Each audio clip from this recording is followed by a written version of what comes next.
নমস্কার বন্ধুরা, welcome back to my channel Mukta's ওয়ালের আরেকটি নতুন ভিডিওতে আমার সকল বন্ধুদের স্বাগত জানাই। আশা করছি সবাই খুব ভালো আছো, আমিও বেশ ভালো আছি। তো আজকে বন্ধুরা গ্রামাঞ্চলে খুবই জনপ্রিয় দুটি রেসিপি নিয়ে চলে এসেছি, একদম ঝটপট বিনা মশলায় তৈরি করে দেখাবো। একটা হচ্ছে শাপলা ভাজি আর একটা হচ্ছে শাপলার ভেলা। কীভাবে তৈরি করতে হচ্ছে পুরোটাই দেখতে হলে ব্লগটা কন্টিনিউ করো, একদম স্কিপ করো না। তো চলো রেসিপিতে যাওয়া যাক। একটু গিয়েছিলাম বাজার, আর সেখানে এরকম টাটকা টাটকা শাপলা নিয়ে বসেছিল, তো দেরি না করে নিয়ে এসেছি। আর আজকে শাপলা দিয়ে বানাবো দুটো একদম চটজলদি টেস্টি টেস্টি রেসিপি। একটা হচ্ছে শাপলার ভেলা আর একটা শাপলার বটি।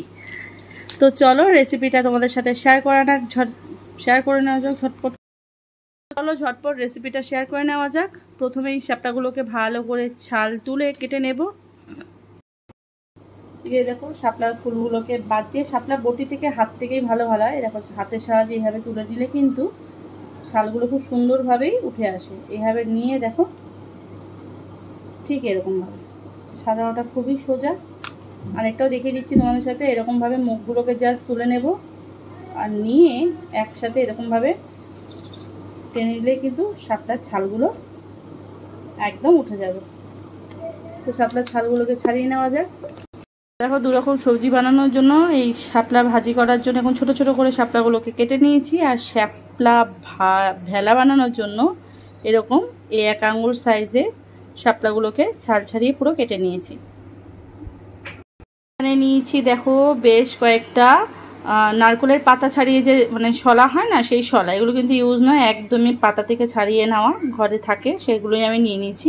এগুলোকে এবার আমি ছোট ছোট পিস করে কেটে নেব।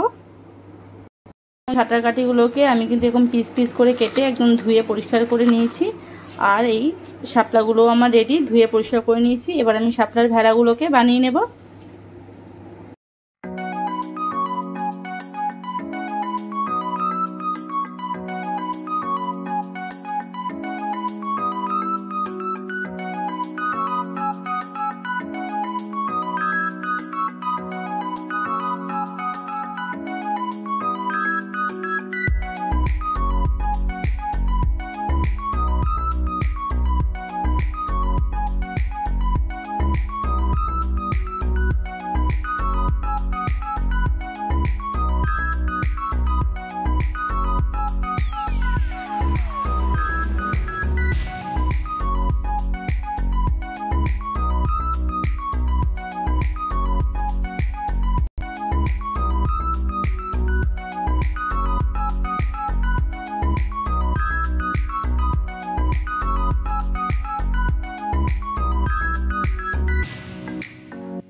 তো দেখো আমি শাপলার ভেলাগুলোকে কিন্তু ঠিক এইভাবে সুন্দরভাবে বানিয়ে নিয়েছি। আর কতগুলো ভেলা হয়েছে দেখেছো? একদম সুন্দরভাবে টাইট, খুলে পড়ে যাবে না, বা রান্নার সময়ও কোনো অসুবিধা হবে না। দুটো কাঠি দিয়ে কিন্তু এরকমভাবে প্রায় 15টার মতো শাপলার ভেলা কিন্তু আমার তৈরি হয়ে গেছে। ওগুলোকে ওখানে রেডি করে শাপলা ভাজিটা করে নেব। এই জন্য দেখো আমি এখানে সর্ষে নিয়ে নিয়েছি, গোটা কালো সর্ষে, 3টে শুকনো লঙ্কা নিয়েছি চিড়ে, আর ঝাল মতো নিয়েছি কাঁচা লঙ্কা চিড়ে। আর এখানে তো শাপলাগুলোকে কুচি করে রেখেছিলাম আমি। এখানে তেল গরম হয়ে গেছে, এবার আমি সর্ষেগুলো ফোড়ন দিয়ে দেবো, আর দিয়ে দেবো শুকনো লঙ্কা আর কাঁচা লঙ্কা ফোড়ন। একদমই বিনা মশলায় এই শাপলা ভাজিটা হবে, খেতেও খুব সুন্দর লাগে গরম ভাতের সাথে। এদিকে দেখো ফোড়নগুলো ভাজা হয়ে গেছে, এবার আমি শাপলাগুলোকে দিয়ে দেবো। দেখো শাপলাগুলোকে দিয়ে দিয়েছি। এবার আমি এর মধ্যে দিয়ে দেব স্বাদ মতো চিনি, এখন আমি হাফ চামচেরও কম চিনি দিলাম, দিয়ে দেব হাফ চামচ হলুদ গুঁড়ো আর দেব হাফ চামচ নুন। এবার ভালো করে নাড়াচাড়া করে নিয়ে আমি ঢেকে দেবো কিছুক্ষণের জন্য, যাতে শাপলাগুলো মজে আসে। তার আগে নুন মিষ্টি হলুদটা মিশিয়ে নেব শাপলার সাথে ভালো করে। তো দেখো এখানে ভালো করে মিশিয়ে দিয়েছি, আর এবার ঢাকা দিয়ে দেব যতক্ষণ না শাপলাটা মজে আসছে। শাপলাতে হতে এখানে শাপলা ব্যাটারটা বানিয়ে ফেলি। এখানে আমি দেখো 1 কাপ পরিমাণ দিয়েছি বেসন, আর এখানে দেব 1 কাপ পরিমাণে চালের গুঁড়ো।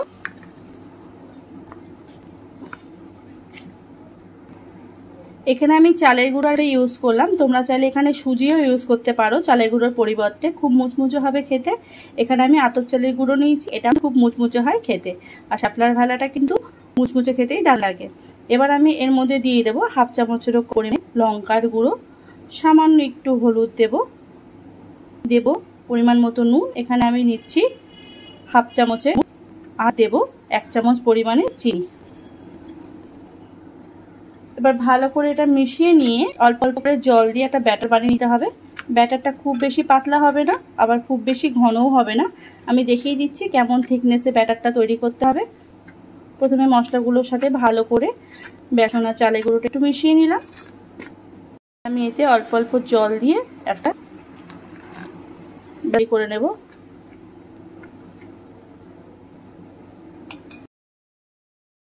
দেখো বন্ধুরা, আমি হাতের সাহায্যে ভালো করে ফেটিয়ে একটা ব্যাটার তৈরি করে নিয়েছি, আর ব্যাটারের থিকনেসটা কিন্তু ঠিক এরকম হবে, না খুব ঘন আর না খুব পাতলা, যাতে শাপলার গায়ে ব্যাটারটা ভালো করে ধরে থাকে।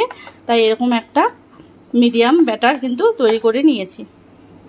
এদিকে ব্যাটার তৈরি করতে করতে দেখো শাপলার ভাজিটাও কিন্তু প্রায় রেডি, দেখো একদম মজে গেছে। এবার আমি ফ্লেমটাকে একটু বাড়িয়ে দেব যাতে জলটা টেনে যায়, তারপরে নামিয়ে নেব। খুবই সিম্পল একটা রেসিপি, কিন্তু রুটি বা ভাতের সাথে কিন্তু খেতে দারুণ লাগে। আর শাপলার সিজনের সবজি, এই শাপলা খাওয়া কিন্তু খুবই উপকারী। যে কোনো সিজনের সবজি বা ফ্রুটি কিন্তু খেতে বলে সবাই। তো আর শাপলার এই ভাজিটা কিন্তু একদম কম সময়ের মধ্যে চটজলদি হয়ে যায়। আর এখন শাপলার ভেলার ভাজি যদি ভাতের সাথে থাকে, আর কোনো সবজি বা মাছের কোনো প্রয়োজন পড়বে না। দেখো এবার জলটা টানিয়ে নিলেই কিন্তু শাপলার এই ভাজিটা কিন্তু রেডি হয়ে যাবে।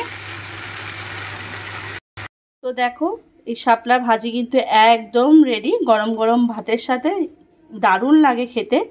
শাপলা বিভিন্ন রকম রেসিপি তোমরা ট্রাই করেছো, এরকম সাদা মাটা মশলা ছাড়া শাপলার ভাজি একবার খেয়ে দেখো, খুব ভালো লাগবে। শাপলা ভাজিটা তো হয়ে গেছে, এবার আমি কড়াইটা একটু ধুয়ে নিয়ে কিছুটা তেল আমি গরম বসিয়ে দিয়েছি। তো এবার আমি শাপলার ভেলাগুলোকে কিন্তু ভেজে নেব, এরকমভাবে ব্যাটারে দেব। আর ব্যাটারটা দেখো একদম পারফেক্ট হয়েছে, না শাপলার গা থেকে ছেড়ে যাবে আর না বেশি পাতলা হয়েছে। এইভাবে ছড়িয়ে নিয়ে এবার তেলের মধ্যে দিয়ে কিন্তু আমি ভেলাগুলোকে ভেজে নেব। শাপলার ভেলাগুলোকে কিন্তু আমি একে একে ছেড়ে দিয়েছি। এবার মিডিয়াম ফ্লেমে একদম গোল্ডেন ব্রাউন করে ওলট পালট করে ভেজে নিলেই তৈরি হয়ে যাবে কিন্তু এই দুর্দান্ত স্বাদের শাপলার ভেলা। ভেলাগুলো কিন্তু একদম ভাজা কমপ্লিট হয়ে গেছে, এবার আমি তুলে নেব।